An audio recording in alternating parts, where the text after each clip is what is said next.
Hello, I'm Sebastian, and I'm developing a horror game set deep in the dense forests of Mississippi. In this game, you find yourself trapped within a strange radio-based anomaly where light is your only refuge against the twisted creatures and eerie figures stalking you through the woods.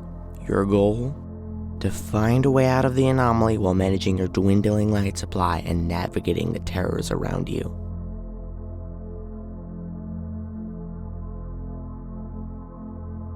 Alright, so, what made me want to make this game? For one, a horror game is a fairly achievable goal. Additionally, I was inspired by games like Darkwood and Stalker: Shadow of Chernobyl. Plus, I wanted to do my own take on a top-down horror game drawing upon that particular brand of fear when you're alone in the woods with only a flashlight while strange sounds echo in the distance.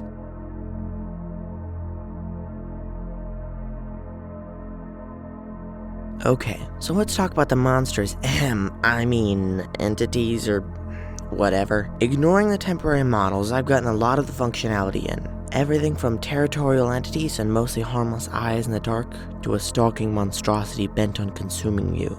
And the only way of defending yourself is your flashlight. Its battery is limited, but it will slowly recharge when it's off, forcing you to carefully manage when and how long you use it.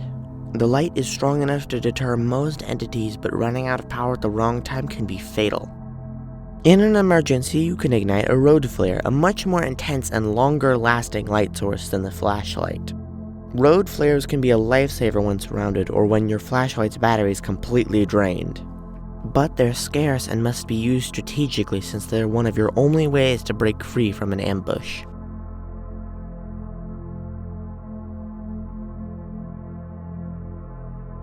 If things get too overwhelming, heading to a safe zone can buy you some breathing room. But there's a catch.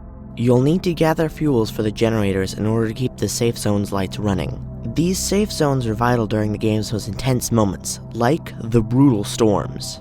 During these storms, the entities become even more aggressive, attacking from all directions. The generator-powered lights offer the best defense, but even these aren't foolproof. Certain creatures might still break through, keeping you constantly on guard.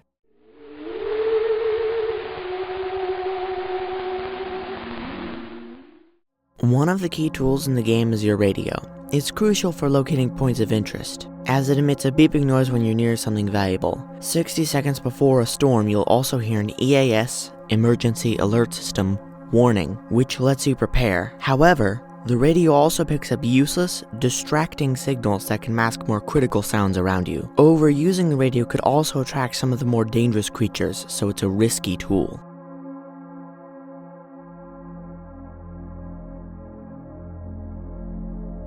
Alright, so, that's all well and good, but if the game relied solely on jump scares, it'd be only scary for about 5 minutes, right? So, I made a conscious choice to avoid jump scares altogether. Instead, the focus is entirely on atmosphere, sound design, and a growing sense of dread as you explore. The unsettling noises, the flicker of light, and the slow realization you're being hunted are what drive the tension. On top of that, the game's map will be semi-randomly generated for each playthrough, keeping the experience fresh and preventing players from memorizing paths or safe spots. This randomization is meant to deepen the sense of disorientation and isolation, making each new game feel like a different nightmare to escape. Right now, I'm focusing on mechanics, testing different ideas to see what feels right and contributes to the experience I want players to have. Once the core mechanics are fully realized, I plan to release a demo on itch.io, so players can get a feel for the game and provide feedback.